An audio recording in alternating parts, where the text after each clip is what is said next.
ലോകത്തിൻ്റെ വിവിധ ഭാഗങ്ങളിൽ അതിക്രൂരമായി മനുഷ്യർ പീഡിപ്പിക്കപ്പെടുമ്പോൾ, കൊല്ലപ്പെടുമ്പോൾ അത് നമ്മളെപ്പോലുള്ള മനുഷ്യരായി മനസ്സിലാക്കി പ്രതിഷേധത്തിൻ്റെ വർത്തമാനങ്ങൾ, പ്രതിഷേധ സ്വരങ്ങൾ ഉയർത്താൻ പോലും കഴിയാത്ത വിധം നമ്മളൊക്കെ മാറി തുടങ്ങുന്നു എന്നുള്ളതാണ്. ഈ സമ്മേളനത്തിൻ്റെ തലവാചകം stand for justice and peace എന്നുള്ളതാണ്. നീതിക്ക് വേണ്ടി നമ്മൾ നിലയുറപ്പിക്കുമ്പോഴാണ് സമാധാനമുണ്ടാവുക.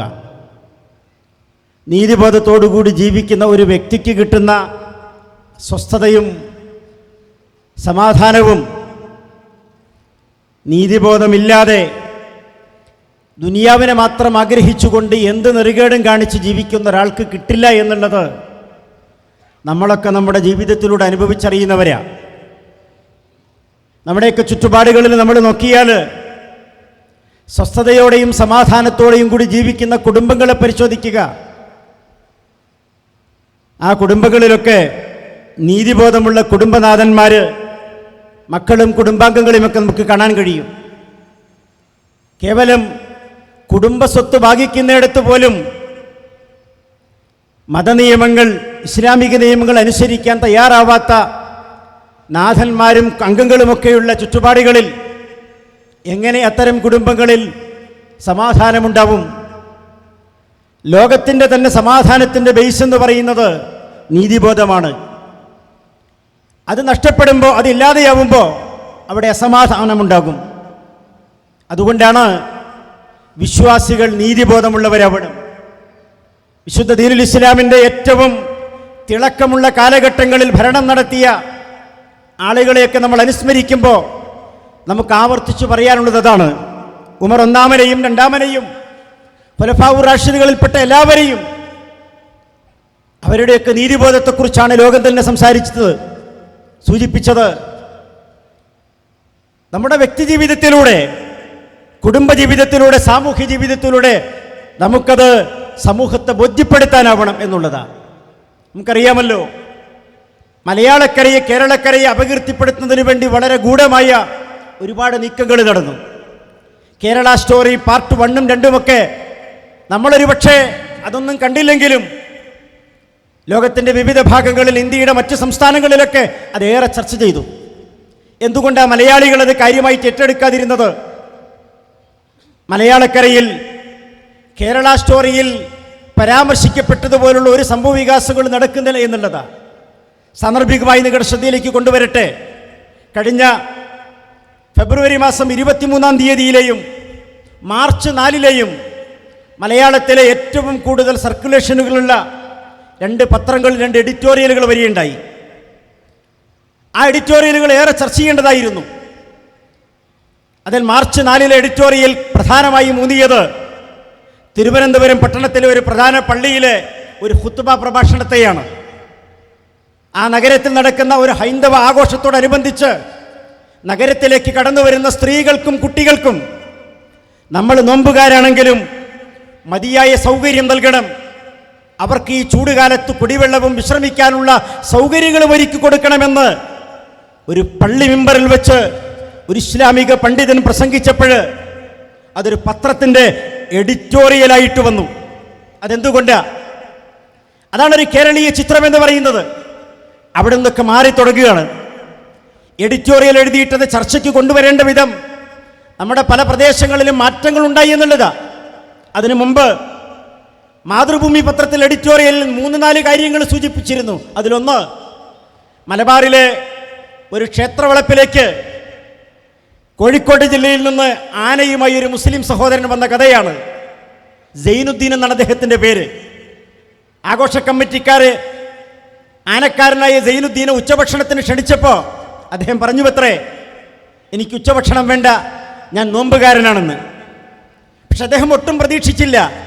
നോമ്പ് തുറക്കുന്നതിന് സമയമെടുത്തപ്പോൾ നോമ്പ് തുറക്കാൻ ആവശ്യമായ മുഴുവൻ വിഭവങ്ങളുമായി ആഘോഷ കമ്മിറ്റിയുടെ ഒരു പ്രതിനിധി ആനയുടെ പിൻകാലിന് സമീപം നിന്നിരുന്ന ഉടമസ്ഥനും പാപ്പാനുമായ സൈനുദ്ദീൻ്റെ അടുത്തേക്ക് വരുന്നു.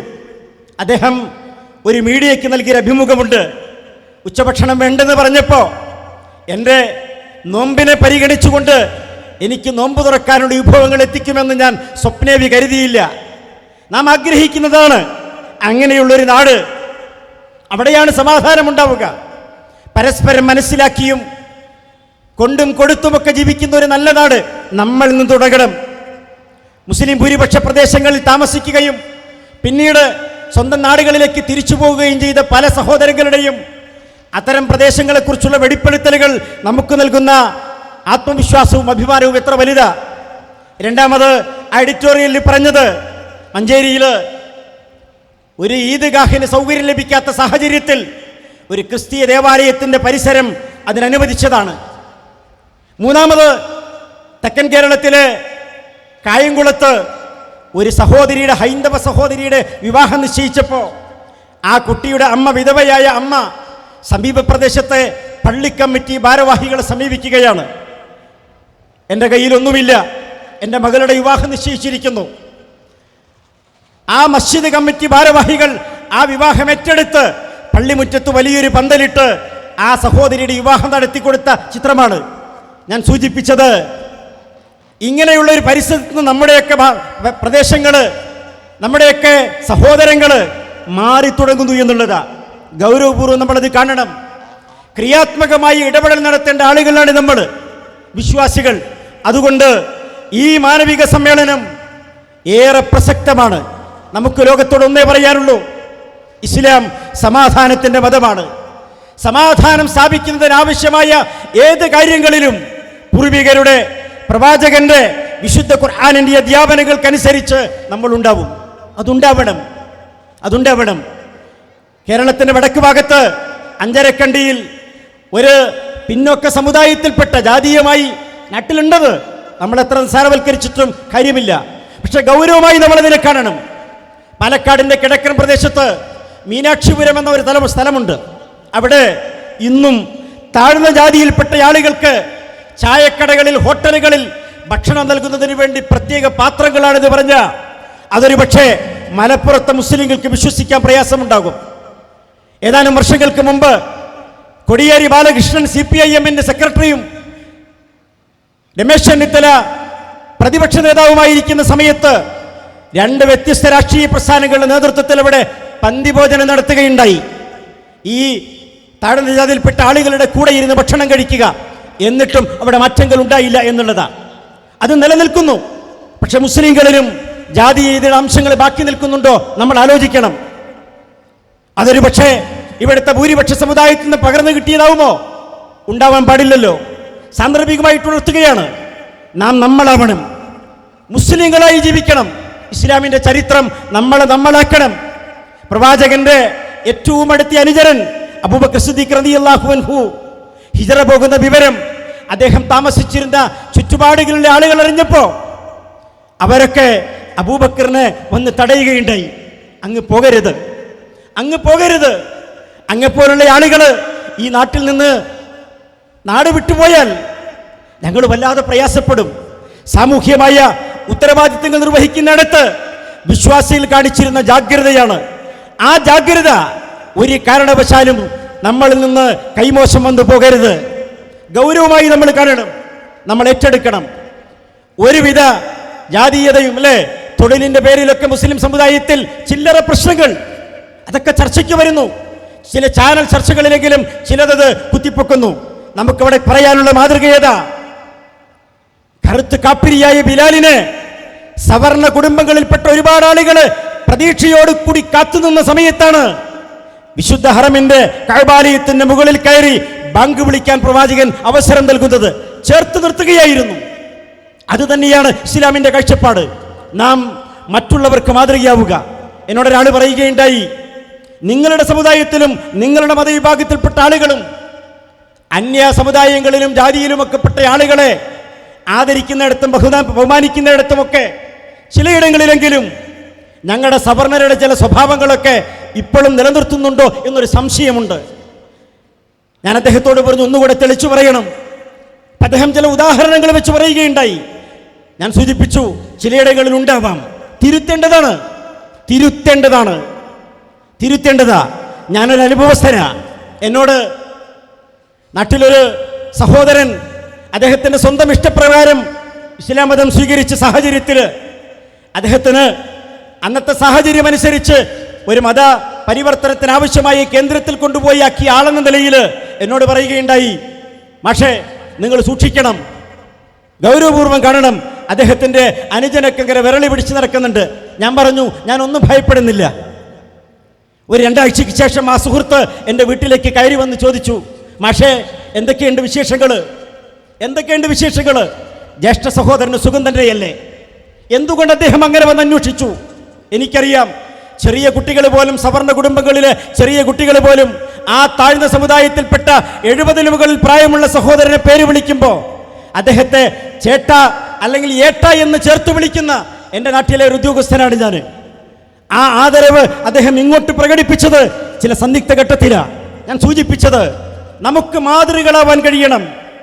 കേവലം ഒരു മാനവികതാ സമ്മേളനത്തിൽ അത് പരിമിതപ്പെടാൻ പാടില്ല. എൻ്റെയും നിങ്ങളുടെയും കുടുംബങ്ങളിൽ വളർന്നു വരുന്ന നമ്മുടെ മക്കളിൽ, നമ്മുടെ പരിസര പ്രദേശങ്ങളിൽ, നമ്മുടെ ബന്ധമുള്ള ഭവനങ്ങളിലൊക്കെയും ഇസ്ലാമിൻ്റെ തെളിമയാർന്ന മാനവികതയുടെ മുഖം ലോകത്തിന് ബോധ്യപ്പെടുത്താൻ കഴിയും വിധമുള്ള ഒരു ജീവിത രീതി നമ്മൾ അനുവർത്തിക്കണം. അതോടൊപ്പം തെറ്റിനെതിരെ പ്രതികരിക്കാൻ സൂചിപ്പിച്ചല്ലോ. പശ്ചിമേഷ്യയിൽ ഒരു പ്രശ്നം നടക്കുമ്പോൾ ലോകത്തിൻ്റെ ഏതെങ്കിലും ഒരു ഭാഗത്ത് മനുഷ്യ പീഡിപ്പിക്കപ്പെടുമ്പോഴും അന്യായങ്ങൾക്ക് ഇരയാകുമ്പോഴും അനീതിക്ക് പാത്രമാകുമ്പോഴും എന്തുകൊണ്ട് നമ്മൾ പ്രതികരിക്കണം? ചിലരൊക്കെ ചോദിക്കാറുണ്ട്, നമ്മൾ കോഴിക്കോട്ടൊരു സമാധാന റാലി നടത്തിയത് കൊണ്ട് പ്രശ്നത്തിന് പരിഹാരമുണ്ടാകുമ്പോൾ അല്ല, അതൊരു ഭാഗമാണത്. നമുക്ക് നമ്മുടെ കൈകൊണ്ട് അക്രമം തടയാൻ കഴിയുന്നില്ല, നാവ് കൊണ്ട് തടയാൻ കഴിയണ്ടേ? കുന്തും ഖൈറ ഉമ്മ എന്ന് നമ്മെ വിശേഷിപ്പിച്ചത് നന്മയുടെ പക്ഷത്ത് നമ്മൾ സജീവമായി നിലനിർപ്പിക്കുമ്പോഴാണ്. അന്യായങ്ങൾക്കും അനീതികൾക്കുമെതിരെ നമ്മുടെ ശബ്ദം ഉയരുമ്പോഴാണ്, നമ്മുടെ കൈകൾ ഉയരുമ്പോഴാണ്. അതിന് നമുക്ക് കഴിയാതെ പോകുന്നു എന്ന് പറഞ്ഞാൽ നമ്മൾ വിശ്വാസികളല്ലാതായിത്തീരുന്നു എന്നുള്ളതാണ്. വിശ്വാസികളായിട്ട് നമുക്ക് ജീവിച്ചു മരിക്കാനാവണം. അതിനെന്തു വേണം? ന്യായത്തിൻ്റെ പക്ഷത്ത് നമ്മൾ, നീതിയുടെ പക്ഷത്ത് നമ്മൾ സജീവമായി നിലയുറപ്പിക്കണം. അവിടെ നമ്മൾ പടച്ച തമ്പുരാനെയല്ലാതെ മറ്റാരെയും ഭയപ്പെടേണ്ടതില്ല. നീതിയാണോ ന്യായമാണോ നമ്മൾ ശബ്ദമുയർത്തണം. ബഹുമാന്യനായ നമ്മുടെ ജനറൽ സെക്രട്ടറിയുടെ സംസാരത്തിലുടനീളം അതാണ് വന്നത്. വിശ്വാസി സമൂഹം അങ്ങനെയാവണം. ലോകത്തുള്ള മുഴുവൻ വിശ്വാസികൾക്കും മാതൃകളാകുന്ന വിധത്തിലുള്ള ജീവിതം നമുക്ക് രൂപപ്പെടുത്താനാവുക എന്നുള്ളതാണ്. നമ്മളൊരു ചെറു സംഘമായിരിക്കാം, പരിമിതമായ കുടുംബങ്ങളായിരിക്കാം, നമുക്ക് സാധ്യമാവുക എന്നുള്ളതാണ്. ഞാൻ അവസാനിപ്പിക്കുന്നു. ഒരു വലിയ സമ്മേളനമാണിത്. മാനവികത വിളിച്ചോതിയ നമ്മുടെ ജീവിതത്തിലൂടെയാണ് നമ്മളത് ലോകത്തെ ബോധ്യപ്പെടുത്തേണ്ടത്. മഹാനായ ഈ ആദർശ പ്രസ്ഥാനത്തിന്റെ പൂർവ്വകാല നേതാക്കന്മാരിൽ നമ്മൾ എപ്പോഴും അനുസ്മരിക്കാറുള്ള വക്കം മൗലവിയെ കുറിച്ച് അദ്ദേഹത്തിന്റെ പേരിലൊരു ഫൗണ്ടേഷൻ സ്ഥാപിച്ച് പ്രവർത്തനങ്ങളുമായി മുന്നോട്ട് പോകുന്ന അദ്ദേഹത്തിന്റെ കുടുംബത്തിൽ രംഗം പറയുകയുണ്ടായി. വക്കം മൗലവിയുടെ കൂടെ താമസിച്ചിരുന്ന അദ്ദേഹത്തിന്റെ വീട്ടിലെ ഹാദിമകളായ അദ്ദേഹത്തിന്റെ പ്രശ്ന ജീവനക്കാരായ മിക്ക ആളുകളും മറ്റു സമുദായങ്ങളിൽപ്പെട്ട ആളുകളായിരുന്നു. നമുക്കറിയാം അത്. സ്വദേശാഭിമാനി രാമകൃഷ്ണപിള്ളയെ അറിയുന്നവർക്ക് പോലും സ്വദേശാഭിമാനി പത്രത്തിന്റെ ഉടമസ്ഥനായ വക്കം മൗലവി അറിയില്ല. എല്ലാ സമുദായങ്ങളിലും എല്ലാ ജാതിയിലും പെട്ട ആളുകളെ വക്കം മൗലവി തന്റെ സ്ഥാപനത്തിലും കുടുംബത്തിലുമൊക്കെ ചേർത്ത് നിർത്തിയിരുന്നു. അവർക്കൊക്കെ മൗലവിയോടും മൗലവി പ്രതിനിധാനം ചെയ്യുന്ന ആദർശത്തോടും ഉണ്ടായിരുന്ന താല്പര്യവും ആവശ്യം, പിന്നെ അതിൻ്റെ വെളിച്ചത്തിൽ അദ്ദേഹത്തിന്റെ ആശ്രിതരായ ആളുകളിൽ ചിലർ ആ മതം സ്വീകരിക്കുന്നത് പോലും തയ്യാറാകുന്ന സാഹചര്യവും ഉണ്ടായത് ഉയർന്ന ജീവിത മാതൃക കൊണ്ടാണ്.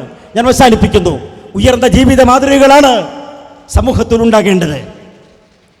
നന്മയുടെ പക്ഷത്ത്, നീതിയുടെ പക്ഷത്ത് സജീവമായി നമുക്ക് നിലയുറപ്പിക്കാനാവണം. ഭൗതികമായ താല്പര്യങ്ങൾ നമ്മെ പിടിമുറുക്കരുത്. അത് കുടുംബത്തിലാണെങ്കിലും നാം പ്രവർത്തിക്കുന്ന പ്രവർത്തന മണ്ഡലങ്ങളിൽ, അത് സംഘടനയാവട്ടെ, മറ്റു പ്രസ്ഥാനങ്ങളാവട്ടെ, ആദർശ പ്രസ്ഥാനമാവട്ടെ, മറ്റേത് കൂട്ടായ്മകളാവട്ടെ, നീതിയുടെ പക്ഷത്ത്, ന്യായത്തിൻ്റെ പക്ഷത്ത് നമുക്ക് സജീവമായി നിലയുറപ്പിക്കാനാവുക. അങ്ങനെ നാട്ടിൽ സ്വസ്ഥതയും സമാധാനവും സൃഷ്ടിക്കാൻ ആവശ്യമായ എല്ലാ പ്രവർത്തനങ്ങളിലും മുന്നിൽ നിന്ന് പണിയെടുക്കാൻ അല്ലാഹു സുബ്ഹാനഹു തആല നമുക്കെല്ലാവർക്കും തൗഫീക്ക് നൽകട്ടെ. അല്ലാഹുവിൻ്റെ ദീനിൻ്റെ മാർഗത്തിൽ ഈ നാടിൻ്റെ നന്മയ്ക്ക് വേണ്ടി ലോകത്തിൻ്റെ വിവിധ ഭാഗങ്ങളിൽ പ്രയാസമനുഭവിക്കുന്ന, നീതി നിഷേധിക്കപ്പെടുന്ന, വല്ലാത്ത പ്രതിസന്ധിയിൽ അകപ്പെട്ട് കഴിയുന്ന മനുഷ്യർക്ക് വേണ്ടി അവരുടെ കൂടെ നിൽക്കുന്ന ഒരു മനസ്സും അവർക്ക് വേണ്ടി പ്രാർത്ഥിക്കാനുള്ള ഒരു മനസ്സും, അതാണ് നമുക്ക് വേണ്ടത്. അതിനുവേണ്ടി നമ്മൾ നിരന്തരം ജാഗ്രതയോടുകൂടി ജീവിക്കുക, പ്രാർത്ഥനയോടുകൂടി മുന്നേറുക. അല്ലാഹു തൗഫീഖ് നൽകട്ടെ. വാഹിർ ദഅ്വാന അൽഹംദുലില്ലാഹി റബ്ബിൽ ആലമീൻ. വസ്സലാമു അലൈക്കും വറഹ്മത്തുള്ളാഹി വബറകാതുഹു.